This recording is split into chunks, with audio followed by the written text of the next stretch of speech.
Hey, shalom, everyone, and welcome to the Middle East and beyond. I'm Barry Stagner, coming to you from the June gloom in California, and here, as always, with my brother Amir Sarfati, coming to you from the Galilee. Amir, shalom. Shalom, Pastor Barry. How are you doing, my friend? I'm doing well. Good to see you this morning, or I guess this evening for you. And It we've got is. a lot to talk about today. Sure, we do. I mean, there's a lot of stuff going on, and it's actually still happening. The president of the United States is on my time right now. He's in Europe, so I get to hear from him probably starting from 8 a.m. my time. So all throughout the day, I got to hear from him, stuff that he said, remarks, and so yeah. It's normally when he's in D.C. It's only about 3 p.m. when we start hearing from him. He just wake up and then you start hearing stuff. In the Uh, last couple days, it's actually the whole day over here. So that's it. Yeah, it's an interesting time, and Amir, we're hearing a lot of different viewpoints on this memorandum of understanding, and lots Yeah. of people coming at it from different directions. And the possibility, some say that this is just kind of a misdirect, to draw attention away. But there's some components of it that are unique and distinct from the last time we saw Bibi and Trump kind of misdirect the Iranians. And there's a more serious component to this than previously, and it kind of dismisses the Yeah. idea that this is just talk. Maybe you can talk about that for a minute, and why this Yeah. is a little more troubling than the previous go around. Yeah. It's much more troubling than anything we've seen before, to the point that the Obama deal actually looks even better. That's how bad it is. But let me explain why we don't believe this is a distraction or some sort of a game to just buy some time. Look, before, whether it was June of last year or late February of this year, uh, there were negotiations, and the president kind of hinted that there might be an agreement around the corner, and that was, of course, the deception. The oil prices went down, and then when the time came, uh, in June of last year, Israel struck, and in February of this year, America and Israel struck.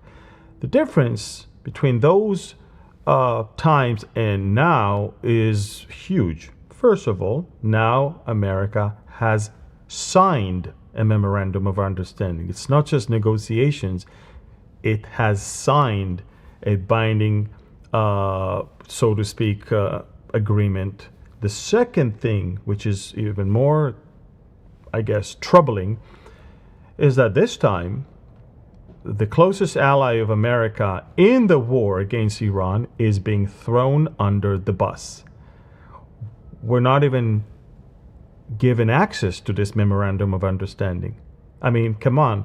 The Prime Minister of Canada said he has a copy of it. The Pakistanis have it. The Qataris have it. The Egyptians have it. The Saudis have it. The Iranians have it. But Israel is not allowed to have it. If that's not enough, Israel is being blamed for using excessive power in Lebanon, for not doing a good job in Lebanon, and maybe someone else needs to do it. Israel is literally being thrown under the bus, and this is very serious, Pastor Barry, because it's our life that is on the line here. It's an enemy that has thousands of rockets and drones that started a war against us. We didn't start. And continues to shoot at Israeli civilian communities along the border. And we're expected to now withdraw from the area that we took in order to create a buffer zone. And we're expected to be less aggressive, as if you can be less aggressive with terrorists, and we're expected to halt and stop the fire for, I don't know, 60 days or more. Look, it's insane. There's an enemy around the corner that wants to destroy us, vows to destroy us. It's an arm of the IRGC. And I thought that one of the targets of the war of America is to dismantle the proxy project of Iran. And what you do when you add Lebanon to the equation, you actually create a dependency of IRGC and proxies. You're actually nourishing it. You're actually encouraging it. Instead of telling the IRGC, excuse me, we're now talking about Iran and the Strait of Hormuz. We're now talking about war with you. The war between Israel and Lebanon is because Hezbollah is fighting them. And that's between the two of them. You have, even the government of Lebanon is okay with us fighting against Hezbollah because they aren't able. And the government of Lebanon said that they don't want Iran to interfere and intervene in any of the affairs in Lebanon. So all of that just to say that, as you alluded in the beginning, this time is different. It's not some game. It's not a way to distract the enemy. It's very different. It's very disheartening. It's very troubling. And I think it endangers the Middle East more than bringing any peace and stability. And, you can try to bury your head in the sand, but the problem will still be around and the enemy is still going to be around. And so that's as for your question, Pastor Barry. Yeah, it's interesting, Amir. This is one of the most bizarre parts about some of the actions of late, but especially I think now with this memorandum. To me, I was picturing in my mind, what if Canada and Mexico reached an agreement and told the world that America is no longer going to enrich uranium or defend itself against any nation that wants to. It's just bizarre. You've got one sovereign state telling another sovereign state what it is they can and cannot do, and it just makes no sense whatsoever. Some of these tactics have been beyond bizarre, and there's a lot of things regarding this memorandum, I think, there's some good supposedly, and there's some bad, and there's some that are just downright unclear as to what the possibility is going to be. And, the U.S. does not have the right, nor does the international community, to tell Israel to not defend itself against other nations. Yeah. And, there's been some actions on the part of the U.S. Regarding Israel's interactions with Hezbollah. Maybe we can talk about what happened regarding Beirut a little bit. Mm. So, as I said, Israel may have not gotten any access to the MOU, but everybody else did. And Bloomberg released this morning the full text of the memorandum. And in fact, it's even worse than the Obama deal, as I said. It makes you wonder whether someone who wrote the art of the deal ever bothered to read it. And I'm talking about the president. His own book. Yeah. According to the memorandum published by Bloomberg, Iran gave only two things. It agreed to keep the Strait of Hormuz open, and it also issued a declaration, yes, only a declaration, that it will never produce nuclear weapons. But the United States, meanwhile, gave away everything else. A commitment to remove all sanctions on Iran, the lifting of the blockade, the establishment of a $300 billion rehabilitation fund for Iran, an end to the war in Lebanon, including commitments made on Israel's behalf, as you just alluded earlier, without even asking us, immediate exemption for Iranian oil export, the release of frozen funds, these are dozens of billions of dollars, approval through the UN Security Council, a commitment to remove all sanctions on Iran, lifting the blockade, the establishment of that we read it already, And we all know that the value of Iran's declaration regarding nuclear weapon. In fact, the regime has been making this same public claim for years. So there's really nothing new here. In other words, Iran's only tangible concession was reopening the Strait of Hormuz, effectively proving that its newest strategic weapon works remarkably well. And reading this memorandum, one gets the impression that Iran drafted the agreement and simply handed it to the Americans for a signature. The United States surrendered completely. And look, Pastor Barry, some people will say, Amir, you don't know exactly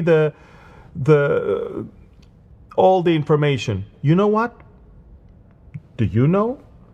And I'm asking you, how come the Pakistanis know, and the Qataris know, and the Iranians know, and the Saudis know, and yet the Americans or the Israelis don't? And when the vice president was asked about it in his media tour, I don't know if you noticed that, but there's no Rubio, and there's no Hegseth, and there's no nothing. There is just vice president. Why? Because he's the one who is pushing for it. And everywhere he said, when they asked him, so why don't you release it? He said, well, the Pakistanis and the Iranians and the Qataris asked us not to. There are some sensitivities that we need to respect in the Arab world. Does it sound to you America first when you put the Arab sensitivities over your allies and your own people? And so that's as for that. The UN-Iran deal, you know what I did with my team this morning here, and we also shared it with you. We analyzed the good, the bad, and the unknown. I wanted to say good, bad, and ugly, but it's actually unknown. So let's start with the first one, okay? The first one, Lebanon and Hezbollah. The good thing is, as of now, Israel will not withdraw from Lebanon. Hezbollah is still, as long as Hezbollah is not disarmed, okay? That's at least what we're saying. The bad thing is that Israel's attacks on Hezbollah in Beirut was blocked. We're no longer allowed to do that. And the unknown is who is going to disarm and finish the job, disarm Hezbollah and finish the job. If we cannot touch them, then who is going to do that? And by the way, the UN repeatedly passed resolutions that Hezbollah must be disarmed. So who's going to do that? Second thing that we have is Iran's the nuclear program. The good thing is we have a commitment to deal with the enriched uranium, just a commitment. But you know what? The bad thing is that Iran will be allowed to continue enriching uranium, which is, you and I know, it's the worst thing ever, because as long as you give them a chance to enrich, they'll always hide and enrich more than they need to. And the unknown is who will monitor, control, and enforce the enrichment limits. All of that, it's just not. And honestly, I will tell you, Pastor Barry, the IRGC will never give up the right for a nuclear weapon. I'm telling you that. I've been saying that forever. Right. That's why I don't think even the U.S. intelligence just released the information, and the president wouldn't listen to them. Another one is Iran's rockets. One of the goals of the war is to take care of the ballistic missile program and limit them in distance. Iran's capabilities to produce missiles were set back because of the war. That's the good thing. But the bad thing is that money is now going to be flowing into Iran, and they will quickly restore all of their abilities. And the unknown is, it's not even mentioned in the Memorandum of Understanding. It's not even a topic that they deal with. How do you do such a thing? I don't understand. This is one of the main reasons this war actually started. It's beyond me. Another one is the Strait of Hormuz. An international waterway that was open to everybody. Nobody controlled it. And now The Strait of Hormuz, yes, will be open, but it will cost money. They claim it will be insurance. They are going to allow the Iranians and the Omanis to have some sort of a consortium where they will charge something. And the question is, will that be sustainable? Or is that going to be, I mean, what are you doing? It's worse than before. Another topic is, of course, frozen assets and recovery funds. Well, there's nothing good in this one because they're going to unfreeze assets and they're going to have hundreds of billions of recovery funds. And I think they're going to have even more than that. They just don't tell us. We know that the Qataris were paying off, with the Saudis were paying off money so the Iranians will not attack their energy sector. So they're getting billions upon billions upon billions. And why would we pay the money to rehabilitate a country under the same regime? Makes no sense. Yeah. That's why, a lot of people, especially Iranians or pro-Iranian people, were making this type of memes online. Obama gave them only 1.7 billion. Look at how much Trump is now allowing them access to. This is crazy. That's one more thing. Another thing that we want to talk about is the Iranian proxies. The good thing is that Israel is not going to withdraw from Lebanon, so it's not going to happen. The bad thing is that the UN resolution to disarm Hezbollah is ignored and leaving Iran free to continue funding its proxies. And the unknown is, will Iran be forced to stop arming, training, and supporting its proxies in Iraq, Yemen, and Lebanon? And we all know that this is not something that they agreed upon in the Memorandum of Understanding. So, again, Pastor Barry, most of the targets of the war are not going to be met. In fact, all of them, if you ask me. In fact, we are going back. In fact, it's even worse than before the war. The only thing that is kind of better is the fact that we sent them a little back with the ability to get to the bomb and with the ballistic missiles. But once you give them time and money, they'll restore it. They'll restore it. And the whole idea was not to. The whole idea was to never allow them to do that again. It's a missed opportunity. It's very sad. Yeah, it is. And I mean, it's kind of interesting that early on when we were hearing of a deal that was being formulated, one of the demands of the deal was that the 440 kilograms of uranium that's been enriched to 60% be turned over to the U.S. or at least shipped out of Iran. And now we're hearing about procedures like a reverse concentration and just adding raw uranium into the enriched uranium. And I think one of the things that we need to recognize is that Iran has continually threatened to destroy the United States, the great Satan, and Israel as well, the little Satan. And their whole motivation, at least the regime, is to do so through a nuclear device. And when you consider the process where you've got uranium in its natural state has two isotopes. It has U-238 and U-235. U-235 is the fissile material, and it is 0.07% of the concentration. 99.3% is U-238, which cannot be made into a nuclear weapon.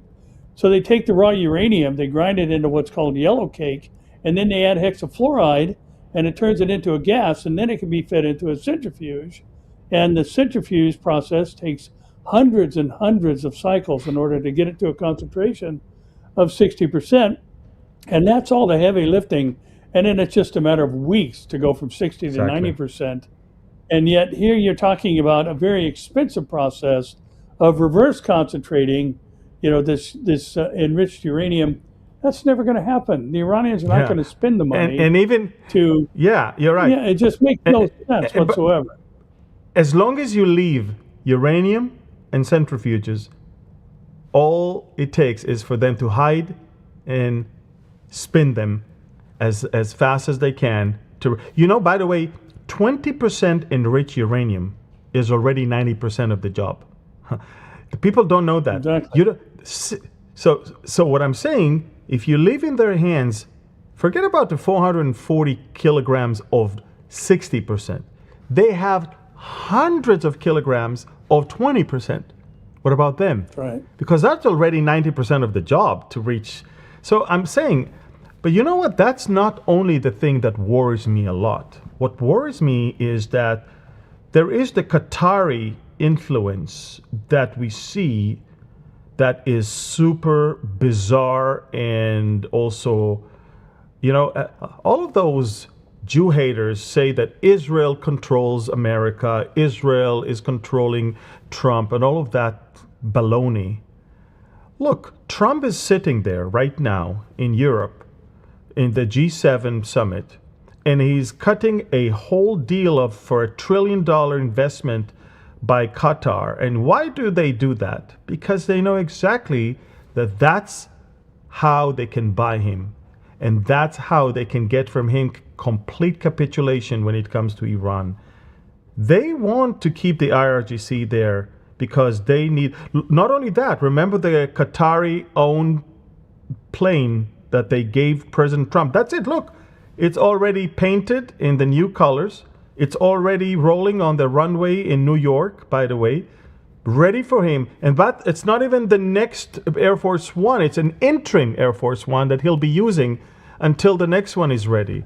It's Qatari airplane that the U.S. president is about to use. Unheard of. And it's interesting because the signing of the Memorandum of Understanding in Switzerland, guess where it's going to happen? It's going to be in Switzerland in what we called the Bergenstock Resort. And a quick search of who owns the Bergenstock Resort, not far from Lucerne, Lake Lucerne, it's of course the Qataris. They own this hotel. And so they give you money to your economy. They give you presidential plane. They control the narrative. In fact, as I said before, I believe it's Qatar and Iran. And by the way, the Qataris were in Tehran just a couple of weeks ago, and they helped them draft this MOU. And they gave it to the president, and they said, President, this is it. And it just breaks my heart for the Iranian people, because look, the Iranian people, look at what they're posting. They're posting this type of clips of what the president promised them, and obviously never, ever delivered. It breaks my heart that 40,000 people were slaughtered. And the president was asked today, what about the killing? And he said, oh, it was done by 2 regimes ago. 2 regimes ago.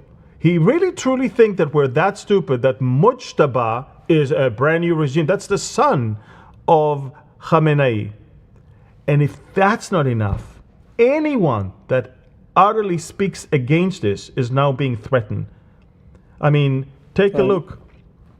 Take a look at what this publication is saying about that. There's 4 people that are speaking against it, and I'm telling you, they are unleashing all the bad elements to attack them right now. The first one, as you can clearly see, is Hexet. I'll show you. Actually, can we put what the secretary said versus what the president said? Take a look at that. The secretary on June 14 said the following thing. Let's place. Okay, let's go to Hexet, please. Go to Hexet. Let's see what Trump said versus what Hexet said. I didn't like that he did an attack based on there's a very minor drone thing with some drones that were released, and he ends up explosive drone, minor. Attack. I saw where that bomb went. Did you see what happened? That was a vicious. That was too much. You can do too much also.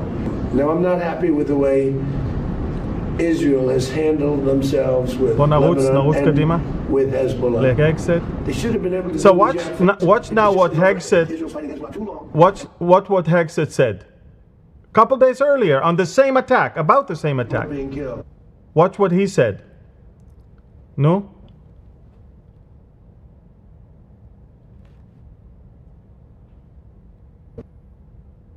Doing it. Obviously, we're attuned to what's happening with Hezbollah firing rockets into northern Israel, which they need to stop doing, and Iran needs to encourage them to stop doing that in very adamant ways. And Israel was very measured in its response, understanding that a deal we're on the verge of a deal. So Israel was very measured in its response. That's what the secretary is saying. And look what the president is saying. Two opposites. Another amazing thing, take a look at what the president said and what his own ambassador to Israel said. Without us, without the United States, there would be no Israel. Without me, there would be no Israel, because no other president was willing to do what I did. But it is also my job to represent the importance of Israel to the United States. This is just another reminder that it is your heritage, without a doubt. But, Minister, it is also the heritage of the United States. Without Israel, without the Jewish Foundation, there would not be an America. We owe our very existence to what happened in this land. Yeah. And you know, by the way, George Washington said the same thing, by the way. But let's look at Lindsey Graham, Senator Lindsey Graham. Rebuilding Iran with the people in charge today, a bit problematic for me. The Marshall Plan, we rebuilt Germany, but the Nazis were no longer in charge. So we'll see where this goes. But the deal assumes they'll change their behavior. Maybe they will. If they do, fine. If they don't, I don't think we've lost a lot as long as we don't overly reward them. So to get this investment fund, I think they have to fundamentally change who they are and how they behave. Maybe they'll do that, maybe they won't. Count me in the skeptical column. What do you say to Republicans like Senator Lindsey Graham, who is skeptical of the MOU? Lindsey is skeptical? Yes. I'll have to talk to Lindsey. He'll be in big trouble. There you go. He'll be in big trouble. You say something, you're off the... And let's see what the president himself said. February 28th. Finally, to the great, proud people of Iran, I say tonight that the hour of your freedom is at hand. Stay sheltered. Don't leave your home. It's very dangerous outside. Bombs will be dropping everywhere. When we are finished, take over your government. It will be yours to take. This will be probably your only chance for generations. For many years, you have asked for America's help, but you never got it. No president was willing to do what I am willing to do tonight. Now you have a president who is giving you what you want. So let's see how America is backing you with overwhelming strength and devastating force. Now is the time to seize control of your destiny and to unleash the prosperous and glorious future that is close within your reach. This is the moment for action. Do not let it pass. Now, you talk about regime change. I never cared about regime change. It's never a part. And we're dealing with people that I think are very rational people. And they were nice to deal with. They were strong people, smart people. I think actually they're smarter than the first and second group. But they're not radicalized, and they're, looking to help their country. What can you say, Pastor Barry? And the last one is, Marco Rubio. You won't see him being interviewed in the last few days, and you wonder why. Right. It's because that's what he thinks. This is what he said a few years ago, and he's shocked to see what's going on right now. Take a look at this. I do want to be recorded for history's purposes before I know what was going to happen in regards to this if it goes through. Iran will immediately use the money that it's receiving in sanctions relief to begin to build up its conventional capabilities. It will establish the most dominant military power in the region outside of the United States, and it will raise the price of us operating in the region. They're going to build anti-access capabilities, rockets capable of destroying our aircraft carriers and ships, continue to build these swift boats that are able to come on us, these fast boats that are able to swarm our naval assets. And they'll make it harder and harder for U.S. troops to be in the region. They'll also work with other terrorist groups in the region to target American servicemen and women. And they may or may not deny that they're involved, but they will target us and raise the price of our presence in the Middle East until they hope to completely pull us out of that region. They'll also continue to build long-range missiles, missiles capable of reaching the United States. Those are not affected by this deal, and they'll continue to build them as they've been doing. And then at some point in the near future, when the time is right, they will build a nuclear weapon. And they will do so because at that point they will know that they have become immune, that we will no longer be able to strike their nuclear program because the price of doing so will be too high. This is not just a work of imagination. It exists in the world today. It's called North Korea, where a lunatic possesses dozens of nuclear weapons and a long-range rocket that can already reach the United States. And we cannot do anything about it. An attack on North Korea today would result in an attack on Tokyo, or Seoul, or Guam, or Hawaii, or California. And so the world must now live with a lunatic in possession of nuclear weapons.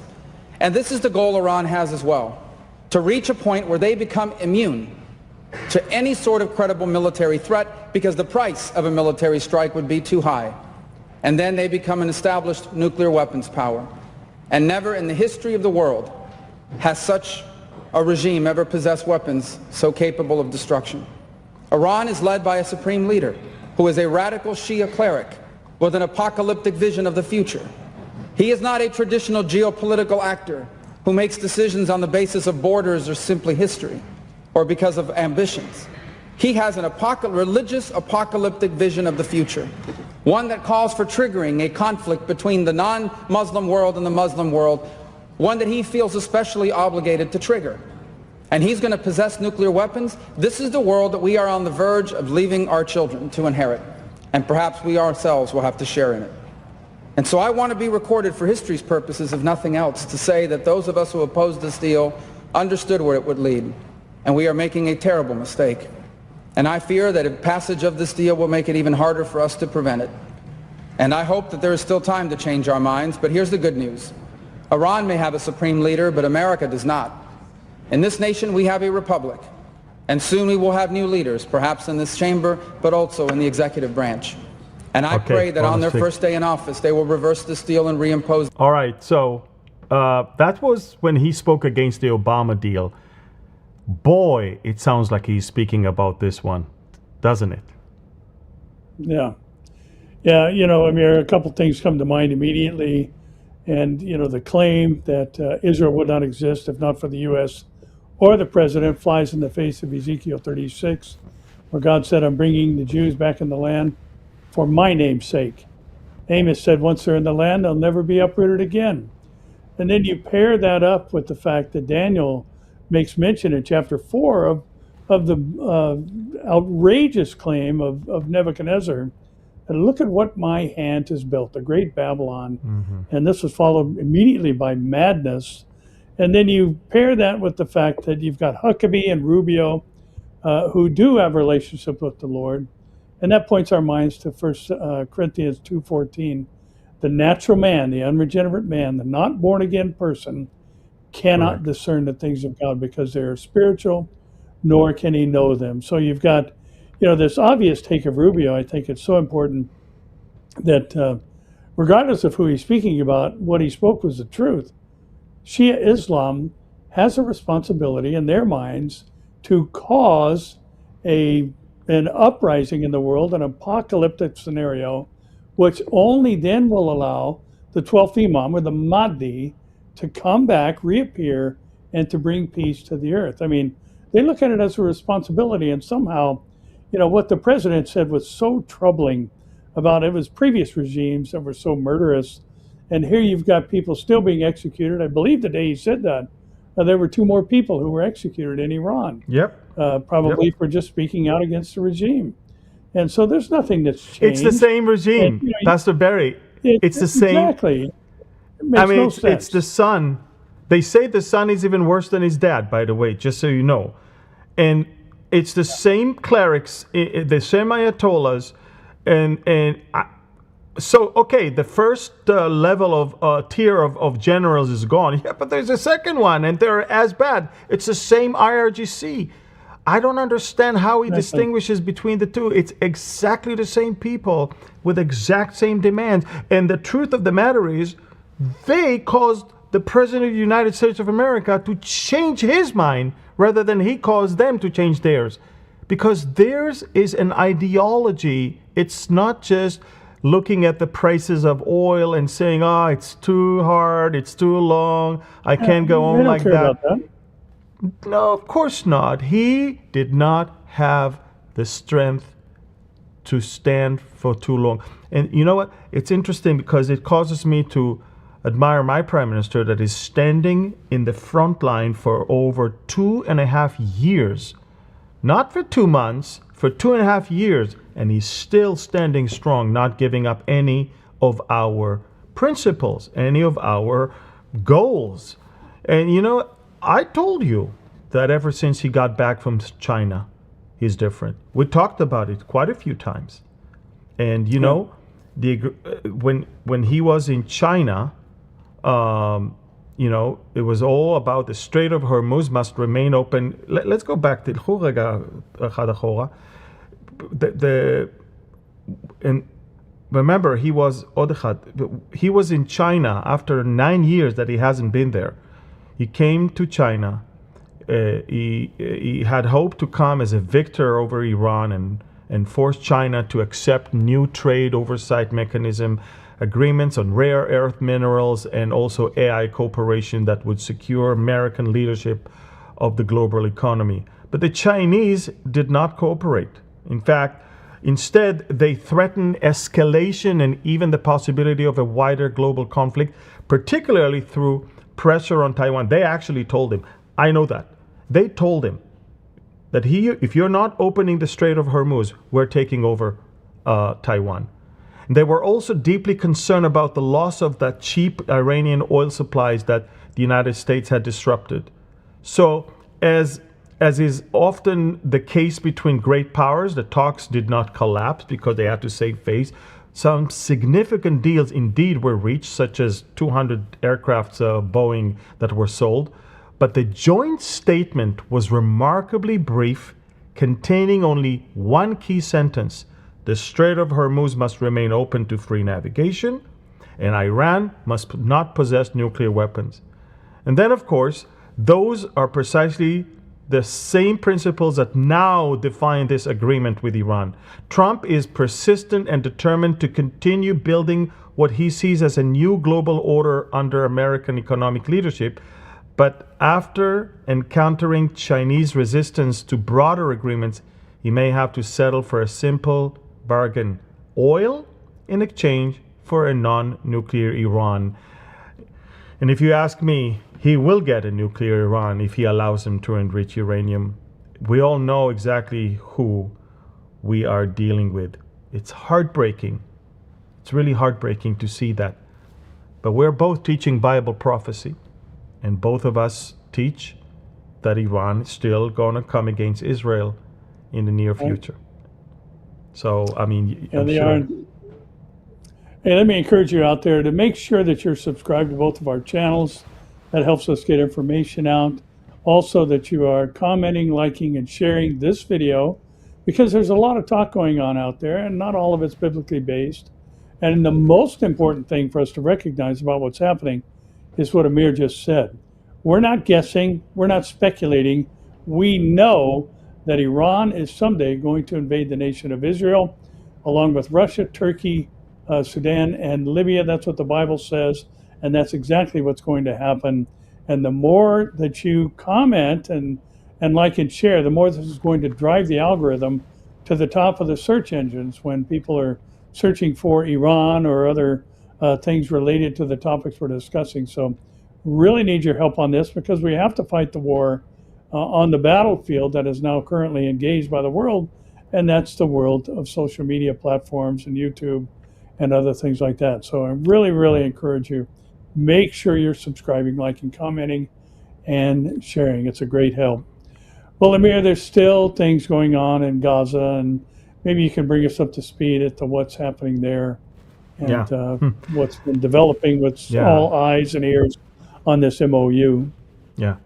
I mean, you can imagine, we're still running war on several fronts. Iran is not the only one. I mean, we have Gaza, we have Lebanon, we have Judea and Samaria, we have the Syrian front, we have the Houthis, and we have the media front as well. In Gaza, we continue to eliminate, we're doing two things. We're eliminating any threat, and surprisingly, all of those terrorists that we eliminate are also terrorists related to October 7th. I mean, we have a whole list of every person that took part of that massacre, and we'll get to each and every one of them. So we just eliminated 2 of them yesterday and a few more earlier. And we also expand our, one of the things they are angry about is the fact that the yellow line is moved further and further into their territory. And so, as the Prime Minister said, it will eventually get to 70% and maybe even more.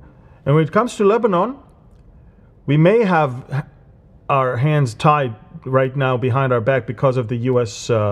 Decision to include Lebanon in this memorandum of understanding. But we made it very clear that A, we will defend ourselves, and any emerging danger we will eliminate. 2, we continue to move further and further inside to secure the yellow line zone. This is the yellow line zone, you see, and current operating area, as you can clearly see, are in blue, and the latest advances are in the light blue, as you can clearly see. So we're making more and more advances. So both in Gaza and in Lebanon, we are eliminating terrorists, and we're moving further inside to control more area in order to secure a bigger buffer between our civilians and their anti-tank missiles, drones, and maybe a danger of ground invasion. Make no mistake, the Hezbollah planned for years to invade into Israel and take over Galilee. They said it. We found the books, we found the manuals, we're finding huge caches of ammunition, rockets, missiles. It's diabolic. And all of that has to stop. So we go in, we clean, we destroy all the underground facilities and infrastructure. We destroy enemies that we find along the way. They don't like it. And the President of the United States of America is saying, well, Israel can protect itself, but it has to be more cautious. And the funniest thing is this, Pastor Barry. You know what he said yesterday? Well, I don't think Israel is doing a good job. They're killing too many people. Maybe Syria should go in and do it. It's funny because the Syrian military is consisted of Al-Qaeda and ISIS people. And you can ask the Syrians what they've been doing ever since they got into power. They butchered the Alawites and the Druze and the Christians and the Kurds. They were throwing people off rooftops. So he wants them to clean Lebanon? They're going to butcher the Kurds and the Druze and the Christians and the Shiites. I don't understand. President Trump has unexplained fascination by several leaders in our area. I don't know. I think we may have prepared it. I'm talking about the Turkish president. He admires him. I'm talking about the Syrian president. He admires him. I'm talking about the Qatari emir. He admires him. I'm talking about the Pakistani leadership and chief of staff. He admires them. The Saudis and the Egyptians. He loves those dictators. He loves those butchers. And whatever they do is okay, is fine. You know, America is not even condemning. This administration is not even. You know, Bernard Henri Lévy, a French philosopher, he actually posted something very serious. I didn't know if I want to post, if I don't want to show it, but if we have it, maybe we can put it on the screen. Look what he said. He says, Trump abandoned the Kurds, the Afghans, the Ukrainians, the Iranians, and today with the MOU, he's abandoning the Israelis and their Arab allies. So, and all of that, by the way, he refers to, most of what he said, he refers to the things in Syria, because he was so obsessed with this new Syrian leader. This America had a bounty over his head for millions of dollars. It's a leader of ISIS, and now he can do a better job than Israel. Trump, I don't understand. You know, Trump goes against everything he himself wrote. You know, in his own book of The Art of the Deal from 1987, he wrote, the worst thing you can possibly do, we can put it on the screen if you can, the worst thing you can possibly do in a deal is seem desperate to make it. That makes the other guy smell blood, and then you're dead. Not only that, he's the one who said in 2020, Iran never won a war, but never lost a negotiation. So what did the president do? Stop the war and move to negotiation. Stop where he was winning and move to where they're winning. And now we see the results. Pastor Barry, it's very sad. People in Israel are very sad. You know why we're so sad? Because we love him. Because we think he was a great friend of Israel. Because we cherish what he did in Gaza with the hostages and all of that. We admired how he knew what is right and what is wrong, who is the bad and who is the good, who is his ally, who is his foe. And suddenly this moral clarity is thrown under the bus. It's gone, and now he's flirting with all of these dictators. He's flirting with all of these jihadists. Now he's... Who has bewitched him? What happened? What is going on? Is there something they have on him? I don't know. You know how long I try. Now again, as a teacher of Bible prophecy, I know that Iran is going to come against us, but it doesn't register in my mind. It doesn't register in my mind that the same person who up until just about 4 weeks ago said a whole civilization will be destroyed. He was about to remove everything that the IRGC ever had. And now he's throwing so many compliments on them. And now he's so eager to run and have a deal with them. And now he's receiving billions from Qatar and all. It's so bizarre. It's so disheartening. It's so sad. And the conservatives in America are I believe that they're very sad. I believe that because he was their hero. I mean, I admired him, and I'm not even American. You can imagine how 90 million Iranians are now so disappointed.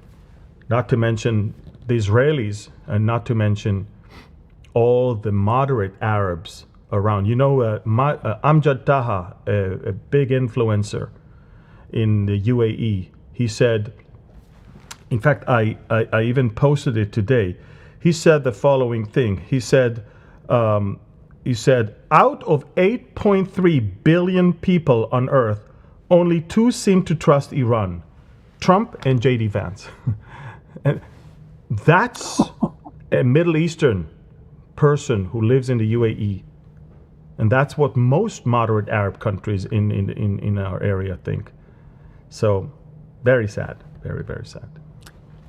Yeah, Amir, when this whole thing started, we had many discussions. I think many people were wondering if there is a regime change and Reza Pahlavi comes back in and runs the country and becomes more friendly with Iran, things return to a pre-1979 state, that's going to kind of hit the pause button, at least in our thinking, regarding the advancement of the proximity we have to the beginning of the Ezekiel war scenario.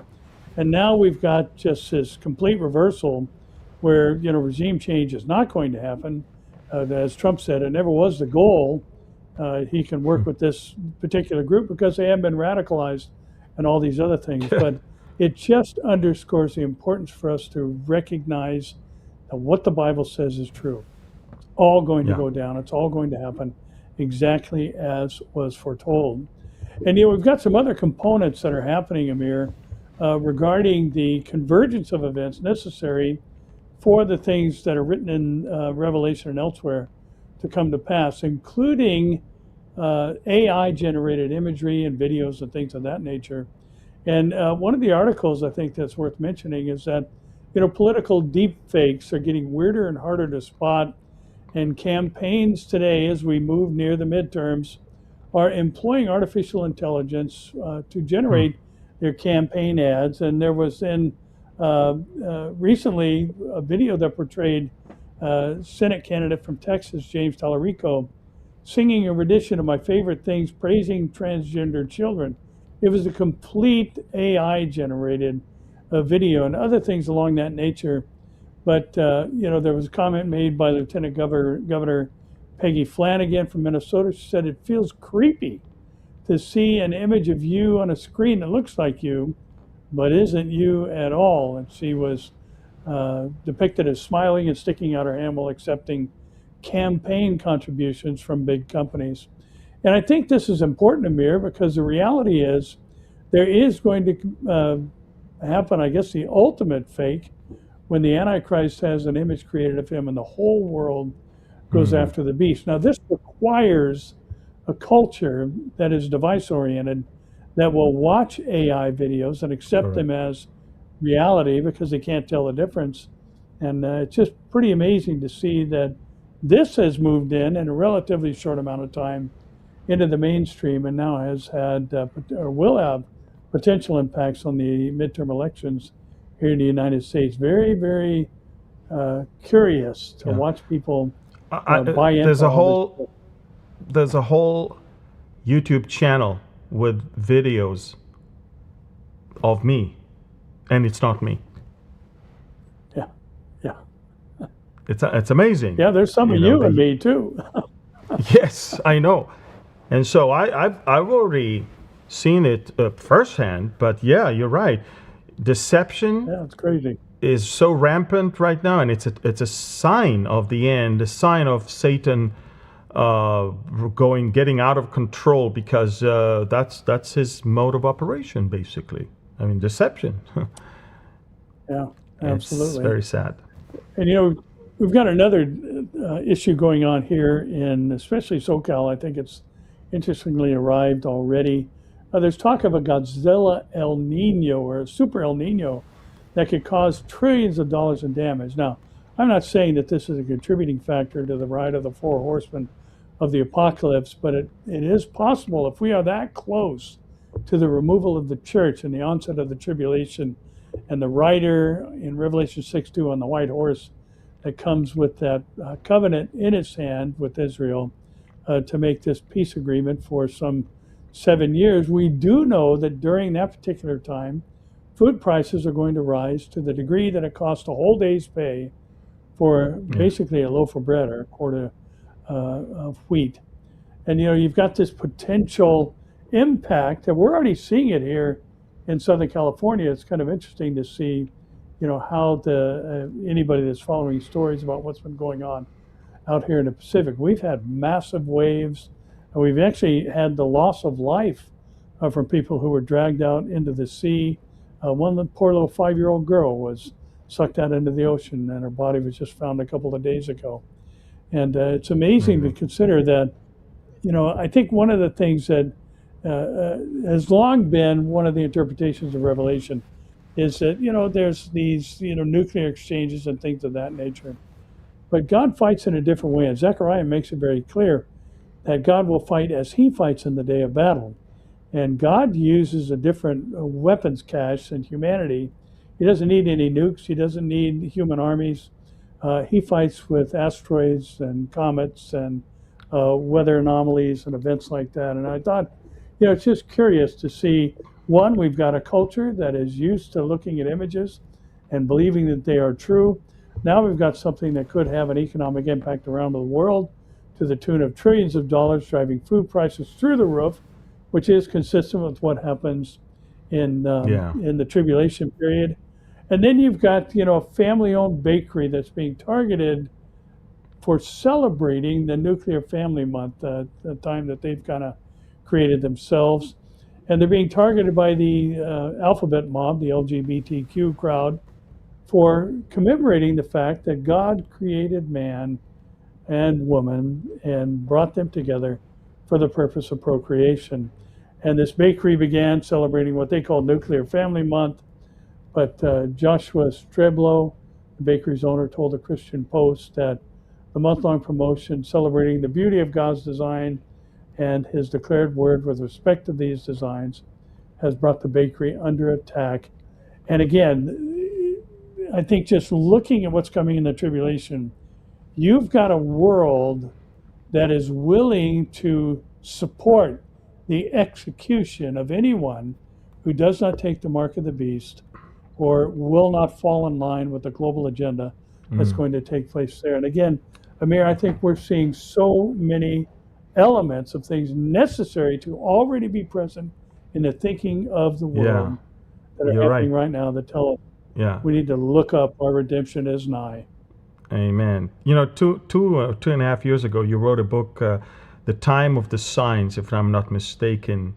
And that book, details so much of the times in which we live right now and all the signs that we see everywhere all around. The time of the signs. תשימו את זה בבקשה.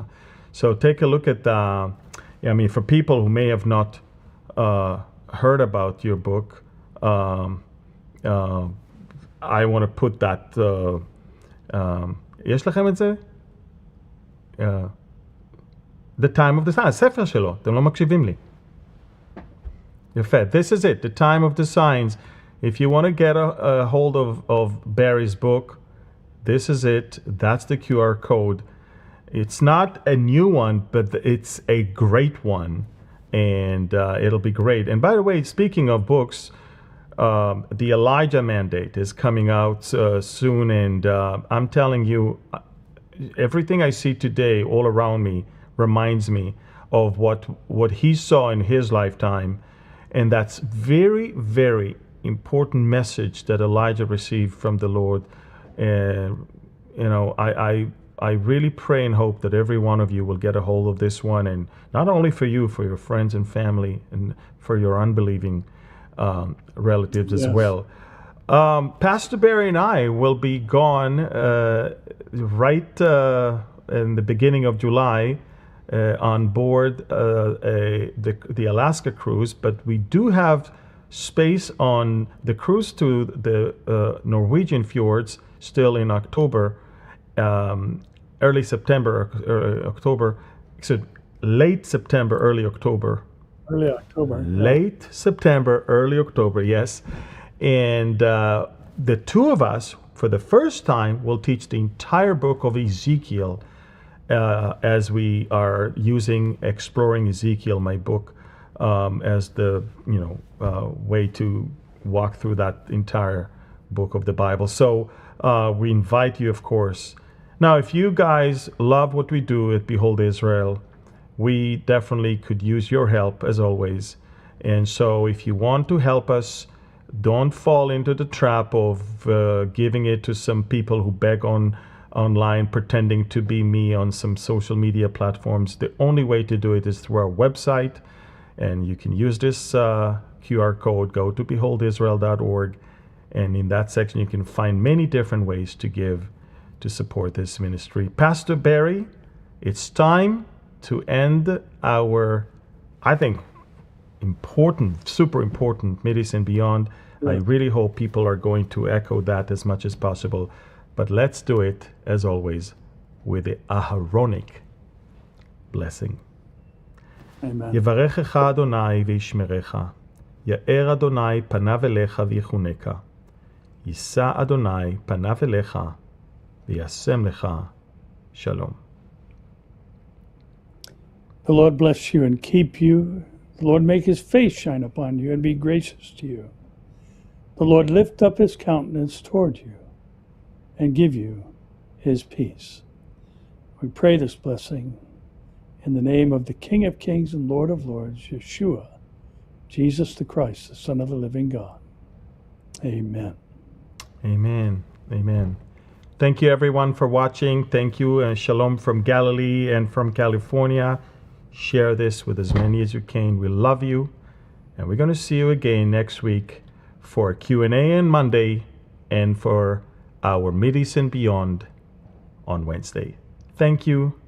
God bless you. And shalom.